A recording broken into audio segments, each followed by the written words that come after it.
যে ধর্ম যদি পালন করতে হয় তা মনটা এত উদার হতে হবে। কাউকে পাওয়া যায়, দেখতে পাওয়া যায় ধর্ম পালন করছে? অথচ সবাই আমরা চিৎকার করছি আমরা ধার্মিক, আমরা ধার্মিক, আমরা ধার্মিক। এই মঠ, মসজিদ, গির্জা, সিনাগগ সর্বত্র অহংকারের একটা প্রকাশ। আমরাই ঠিক করছি, আমি ঠিক আছি। কি ভয়ঙ্কর কাণ্ড! আমরা ধর্ম পালন করি, সারা জীবন কাটাই, কিন্তু একটুও না বুঝে ফলটা কি হয়? ওই ঠাকুরের ওই গল্প, ওই চারটে মাতাল নৌকো দড়িটা না খুলে সারা রাত নৌকো বয়ে চলেছে। সকালবেলা দেখছি দড়িটাই খোলা হয়নি। আমাদের যেন সেরকম না হয়। স্বধর্মে, নিজের যে ধর্মটা, ওই নিজের ধর্মটাকে একদম সঠিকভাবে মানো। কে কি করছে না করছে একদম না। আমার নাতি ডানা মহারাজ একেবারে ধর্মের দিকে মন নেই, আশীর্বাদ করুন। আজ আপনাকে আগে আশীর্বাদ করি, আপনি আগে নিজে। এখন সেই চতুর্দিকে সবাইকে ধর্ম শেখাবার জন্য ব্যস্ত, নিজে কিছু করবে না। তো এইটাই হয়েছে মুশকিল। মাস্টারমশাই যখন ঠাকুরের কাছে প্রথম দিকে এসছেন খুব বকুনি খাচ্ছেন। তো একটা হচ্ছে ওইটা, সবাইকে তো বলতে হবে যে মূর্তির মধ্যে দেবতা নেই। ঠাকুর একদম খুব বকুনি দিলেন। এই তোমাদের কলকাতার লোকেদের দোষ, শুধু বক্তৃতা দেওয়া, লোককে বোঝানো, নিজে আগে বোঝো। এখন এই যে ধর্মটা বোঝা কি সোজা জিনিস, সেটা কি আমি কাউকে আঘাত করব না, সেটা কি আমি সবাইকে ভালোবাসবো, কি অসুবিধা হচ্ছে এটাতে? কোনো একটা পলিসি, সে কমিউনিস্ট হোক বা এ হোক বা সে হোক, তাতে কি এসে গেল? সবাইকে ভালোবাসাটাই তো ধর্ম। সত্যিকারে ভালোবাসো, তুমি যে ইজমের হও না কেন, তুমি ধার্মিক। তো ওইখানেতে সেই তুলাধার মুনি বহুকাল আগে বলছেন যে সর্বভূতম হিতম ধর্মম, এবং তার সঙ্গে সঙ্গে মৈত্রম, মিত্রতা করতে হবে, বন্ধুত্ব করতে হবে। শুধু মনে মনে ভাবলাম তা না, বন্ধুত্বও করতে হবে।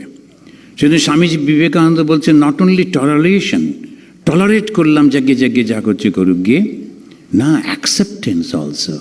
ওরা যেটা করছে ওটাও বেশ ভালো, কিন্তু সমস্যা যেটা সেটা হচ্ছে ধর্ম পালন করতে গিয়ে আমরা ভীষণ অধর্ম করে ফেলি। কেন?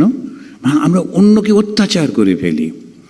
আমার খুব সুন্দর কীর্তন শুনতে ইচ্ছা, এবারে 500টা মাইক লাগিয়ে দিলাম। আরে আমার শুনতে ইচ্ছা, আমার বাড়িতে কৃষ্ণকে ডাকছি, পাড়া প্রতিবেশীকে সবাইকে শোনাবার দায়িত্ব কে দিয়েছে আমাকে?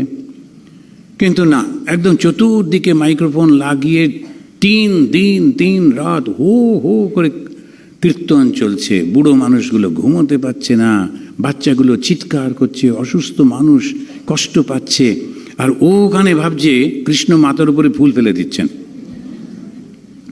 আর মাঝে সাঝে হাওয়াতে যদি একটা ফুল পড়েছে তো ওটা আবার 6 দিন চলবে, 3 দিনের বদলে।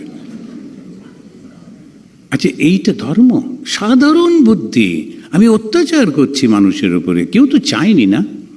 আমি কেন বুঝতে পারি না? নিজের বাড়ির মধ্যে সব জানলা দরজা বন্ধ করে একেবারে সেই কত ডেসিবেল বলে সেটা চালিয়ে করো দেখি কেমন পারো। তা করবে না, কিন্তু নিজের বাড়ির মধ্যে শোনা যাচ্ছে না, সব বাইরে। প্রত্যেককে ধার্মিক করে নিজে অধার্মিক হয়ে বসে থাকলো। এইটাতেই উনি বলছেন যে কাউকে কষ্ট দিও না। বেদ গীতাতে আমরা দেখি উনি বলছেন অহিংসা, সত্যবচন, সর্বভূত হিতম।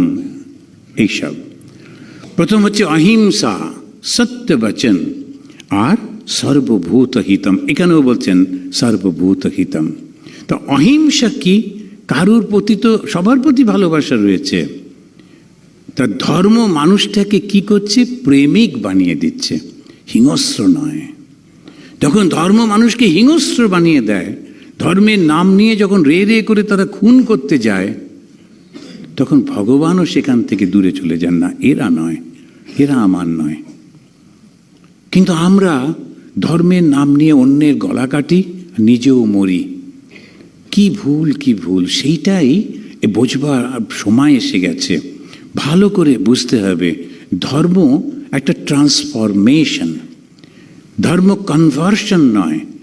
যখন আমরা হলাম দলে দলে সবাইকে দিয়ে দাও এই ধর্ম, দিয়ে চতুর্দিকে ধর্ম প্রচার করে টোরে দারুণ, এই দেশটা আমার ধর্মের, ওই দেশটা আমার ধর্মের, আমরা এত লক্ষ্য, খুব খুশি, কিন্তু পশুর মতো হয়ে গেলাম, কিচ্ছু জানি না।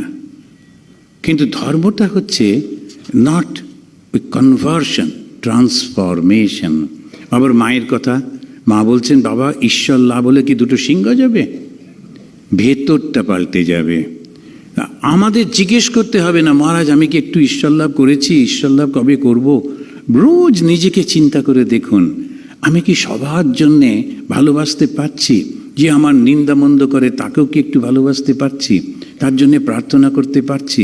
ধীরে ধীরে ধীরে ধীরে মনটা এত বিশাল হয়ে যাচ্ছে।